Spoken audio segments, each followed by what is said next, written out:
mengambil sampel cairan dalam jumlah yang kecil, biasanya kurang dari 1 ml hingga dalam satuan mikro. Fungsi dari mikropipet sendiri ya, seperti kita ketahui, yaitu untuk mengambil cairan dalam jumlah yang kecil bahkan mikro dengan secara akurat dan presisi. Berbeda halnya dengan penggunaan mikropipet ukur ataupun mikropipet volume, karena kita hanya bisa mengambil cairannya tanpa kita ketahui seberapa banyak cairan yang kita ambil. Jadi pada kesempatan ini saya akan menjelaskan beberapa bagian dan fungsi dari mikropipet. Pada bagian A, yaitu pelembaran atau pembentukan, merupakan bagian yang berfungsi untuk mengambil sampel cairan dengan cara menekan pada bagian atasnya, kemudian tarik hingga taruhan masuk ke dalam tubuh. Pada bagian B, atau tip injector marker, merupakan bagian yang berfungsi untuk melepaskan tip setelah diberikan. Dan pada bagian C atau STI volume merupakan bagian yang menunjukkan angka atau volume cairan yang akan diambil. Pada bagian D, yaitu cincin pengatur volume, merupakan bagian negatif untuk mendapatkan skala volume cairan yang diinginkan.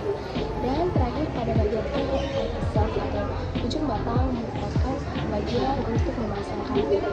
Berikutnya adalah cara penggunaan atau cara kerja dari mikropipet itu sendiri. Putar hingga volume yang diinginkan. Pasang tip pada ujung mikropipet. Penggunaan mikropipet adalah sebagai berikut. Tekan setengah untuk memipet cairan. Kemudian lepaskan. Tekan hingga full untuk mengeluarkan cairan ke dalam wadah yang diinginkan. Berikut adalah cara memipet. Tekan setengah. Kemudian masukkan ke dalam cairan yang akan dipipet secara tegak lurus. Kemudian lepaskan. Setelah itu, ambil wadah. Lalu dimiringkan sedikit. Kemudian cairan dikeluarkan ke dalam wadah yang diinginkan dengan cara menekan penuh. Kemudian wadah ditutup.